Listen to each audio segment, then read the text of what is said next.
retail, and actually, to be honest, Reliance Industries as well has seen another big chapter today.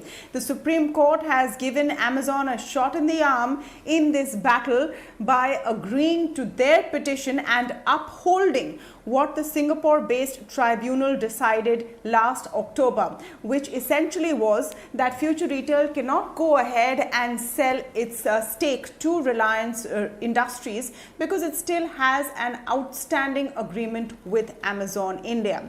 So that part of what the Singapore-based tribunal has said has been upheld by the court. They've said, yes, they do have the jurisdiction to make this decision and we'll have to follow it here. But is this the end of the story? Well, unlikely. While Amazon on its part has welcomed what the Supreme Court has decided today, Future Retail has put out a statement saying that they've been advised they do have legal options and will be pursuing these. So what happens next in this saga which has seen so many twists and turns? How does it impact the survival of Future? Because Future really got into this deal with Reliance Industries in the backdrop of the pandemic and has made its petitions clear on several occasions, saying that if this doesn't go through, then their employees, thousands of employees' jobs are at stake. The 16,000 crore rupees they owe Indian banks is at stake, as is their entire section of the retail industry. For Reliance Industries, it's important to get Future on board as a part of their big plan towards dominating the retail space, which is why obviously that Amazon is possibly very kicked today and very keen to push back Reliance's moves in India's retail landscape. So it's a complex story with big stakes. So what happens next? To speak on this, I'm joined today by Tushar Kapoor, Senior Legal Counsel, Sanjay Asher, Senior Partner, Crawford Bailey & Co., and Harminder Sani, founder and MD of Wazir Advisors and a keen watcher of India's retail space. So welcome to all of you and thank you so much for speaking with us today on the India Development Debate. Mr. Cooper, let me begin with your take. Is this the end of the story or just a small interval in this long corporate fight? By no means is it the end of the story. This is the beginning of a long drawn-out battle in which Amazon has drawn first blood. That's about sums it up at the moment. There is a long way to go because at the moment, all that has happened by the Supreme Court is upholding the emergency award. The main arbitration has yet to take place, where the dispute will be litigated and decided upon. And of course, there are avenues for challenging that award all the way up to the Supreme Court ultimately. So it's a long drawn-out battle yet. Apart from that, there are two immediate recourses which may be available to Future. One is to seek a review, which is unlikely to prove successful. And the other is to challenge the emergency award itself on the merits of it, because that was not challenged by Future as far as I recall. So these are two immediate recourses which are open, and the long-term battle, which will involve the challenge to a final award, which will ultimately come by the Singapore Tribunal. So that's basically my view. Yes. Mr. Asher, why this judgment today by the Supreme Court is also very important is because at the heart of it was the question of jurisdiction. And this was the argument made by both sides, that if you throw out this decision by the SIAC, then what signal does this give? What signal does it give to several parties who have gone in for international arbitration? If you can come back and say that, hey, your writ doesn't work in India. So do you think in that sense, what the Supreme Court has decided today is very, very significant beyond the immediate case before us? No, in my view, Supreme Court has rightly decided, and therefore it does not send wrong signals. In fact, it sends correct signals. And as Mr. Tushar Cooper articulated, this is just the beginning. Nobody has gone to the merits of the Emergency Arbitrators Award.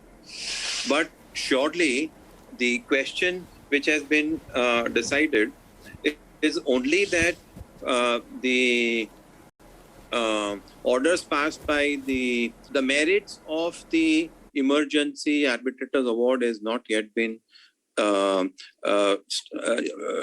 litigated. So therefore, When it starts, at that point in time, there would be an end of this particular dispute or this particular fight. The point being that does not send any wrong signals.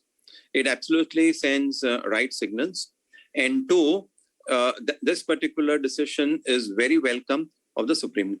Harminder, the question here is that does Kishore Biyani have time till this long drawn battle plays out? And by that, simply put, does he have the complete backing of Reliance Industries to make sure that he can stay afloat, to make sure that that 23,000 crore rupee deal with Reliance Industries does not disappear, and they back him till the legal issues with Amazon get sorted out? And if they don't, then he has another offer from Amazon. Right now, the biggest question today is the survival of future, isn't it? Well, I think that's not the question, because it was still a few months ago, once the resolution with the banks has been through. So I think there they got pretty decent respite, that moratorium for 2 years to not pay the interest, and 2 years for principal, 1 year for the interest. So I think that's a big burden off. And this whole crisis started with COVID, because the stores were locked down, there were fixed expenses and no revenues were coming in. And that time is over now. Sales is coming back, revenues are coming back, and they should be able to service what their operational expenses are. And as far as the debt goes, they already have a resolution with the bank, which has been through a few months back. So I think that's not there's no immediate concern that way. That way, I would say overall it worked out pretty decently for them. But now, let's say, how long does this go on and how far it goes, that nobody can say. And how the COVID will also play out, nobody knows it. So it will play on I think there's somewhere in the middle, either on the worst extreme or the best extreme, somewhere in the middle. But good thing is that right now they have breathing space for 1.5, 2 years because of the resolution. Otherwise, it would have been a very, very serious situation. Yeah. Harminder, the big fight over here, the real fight over here, in a sense, is between Reliance Industries and Amazon, which is why in all of the arguments that we've heard, at some point even colonialism was invoked, and multinational versus Indian company, all of those colors were also given to the question and the legal arguments that we've seen. How important do you think it is for Reliance to hold on to Future Group and to Future Retail, and how far do you think they will go to fight for it? See, any kind of consolidation, there are two things in that. One is that if you have it, that's not the only part. That means your competitor doesn't have it. Right? So there's a double kind of a positive impact in consolidation. So that's what Reliance is going after. Right? So it's not that they cannot do without what Future Group brings to them. But the point is that either they will have to continue to compete with Future Group, or will have to compete with somebody else who will have Future Group. So that from that perspective, if you look at it, it's extremely important.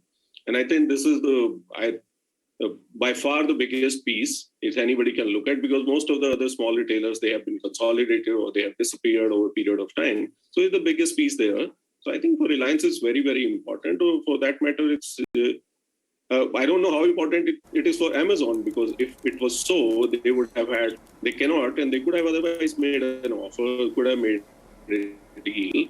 So I think it's a complicated, like you said, to start with itself. It's a complicated situation. There are so many runs mainstream that say anything conclusive is just making too many presumptions there. But definitely, to answer your question, for Reliance is extremely important. And for any corporate, any large player, this kind of consolidation is a godsend kind of a gift. And they almost had it. They still have the chance to have it. And they will go to any lengths to have it, if I was to advise. And that's actually interesting, because with the pandemic's impact easing and Kishore Biyani getting a lease of life from lenders, he may still be able to, salvage some of the situation that he found himself in. Mr. Cooper, let's focus on what the key takeaways over here are and where this case is going to go, how it's going to be argued next. What are the forums at which, Future Group can go right now? Okay, first I'll deal with the first question which you posed, namely what are the key takeaways? And I'm glad you also brought up the fact that the arguments of colonialism and big debate about multinational versus local entities, etc. I feel that the judgment has been extremely salutary for this reason. I'm not on the merits of the judgment, but it has been extremely salutary, for it showcases three major points. One, that India is very serious about arbitration and serious about party autonomy, and that it will endeavor to recognize the sanctity of the arbitral process and of awards made thereunder. That is one. Two, that the justice system in India is alive and kicking, and a foreign party, and this is important, that a foreign party can expect equal treatment of law before the Indian courts, that the Indian courts do not discriminate from the identity of the party concerned. It instills a great sense of business confidence in foreigners in investing in Indian entities now, because it's given a bit of a boost after the Vodafone and the Kane disputes, etc. It seems to indicate to the foreigners that they will be treated equally with Indians in India. So that, I think, is an important takeaway. A third takeaway is that, in my view, this judgment is also correct. This is my personal view. Obviously, others may have a different view on it. I believe that the judgment is absolutely correct, and it has been articulated in a very well-reasoned manner if one goes through the judgment. It has clarified and crystallized the law, as to the recognition of emergency awards. And it's the first judgment which really deals with all this in India, and so therefore a very useful judgment. We have some clarity on the law insofar as that aspect is concerned. And two, it also shows, lays down as to what kind of matters are appealable under 37 before a division bench, and what kind of appeals can be filed for challenging the award. So it's a very good judgment and lays down good law. So this is the takeaway from this judgment, that arbitration procedure and laws are alive and kicking, that foreigners can get equal treatment for law, and lays down useful principles insofar as the Arbitration Act is concerned. Sorry, what was the second question which you also raised? What are the arguments that will be now taken forward, now that, the basic point that the Singapore court has said, that on the face of it there seems to be a problem, that's why I will not allow the future Reliance deal to go through. Would that carry on in further hearings on this, even in Indian courts? No. First, there are two things. One is, you have to have this matter agitated fully before the Singapore tribunal. There has only been a prima facie view for the purpose of giving an award in connection with interim reliefs. Now, the first question is whether the group of companies doctrine can be invoked or not. Now, this is an issue which will be gone into in greater detail at the stage of the final hearing before the tribunal. The tribunal has not looked at it in great detail, it only for the limited purpose of forming a prima facie view for grant of interim reliefs. Because the argument was that if you don't, then the entire claim in the arbitration would stand frustrated if ultimately there was a merger, etc., and FRC ceased to exist, etc. So it had to be stayed. Otherwise, the entire arbitration would have become infructuous. So to this limited extent, the tribunal has ruled in the emergency award. That question is still alive and kicking. Insofar as the Indian courts are concerned, the Supreme Court has not closed out a challenge on merits to this interim emergency award. It has merely said that that there is a power to pass an emergency award, and there is a power to appoint an emergency arbitrator, and this emergency arbitration is recognized under Indian law. That's all that it has done.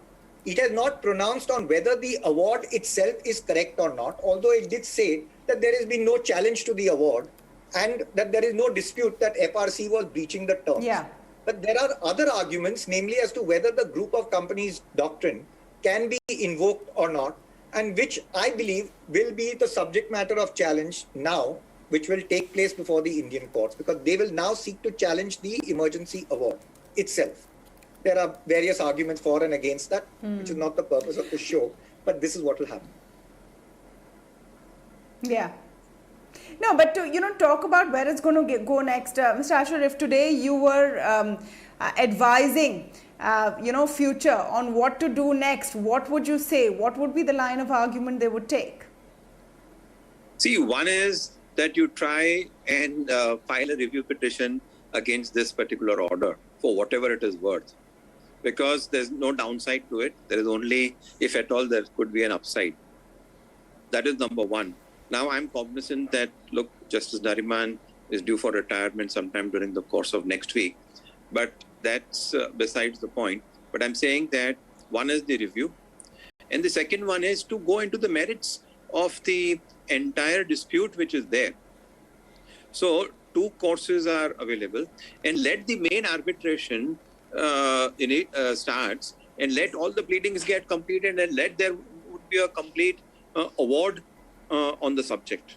Harminder, just a last word from you. So far, one of the arguments that Future Group was making is that through all of this, Amazon never offered to come help us when we were being battered by the pandemic. We asked them to, but they didn't. That's at least what, Mr. Biyani has claimed.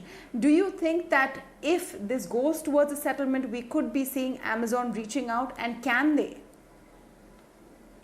Yeah, Amazon can possibly do that, but also Amazon has to see that what their overall plans are for India and how the Indian laws on the other side, whatever is going on the FDI in e-commerce or FDI in retail, they have to look at it comprehensively. Because otherwise, it will be right now they have 1,500 crores stuck. Tomorrow they can have 20,000 crores stuck somewhere. And still they have it and they still don't have it, that kind of a situation, because they believe they have it because of the agreement, but they don't have it. Right? And like we have been discussing right now, so far, nobody has looked at it, that what actually is the case. Right now, it's been that who can even look into this case. I'm not a lawyer, so pardon the, let's say, non-legal language here. But right now, the decision is being that can somebody look into it? If they can look at it, will not accept it.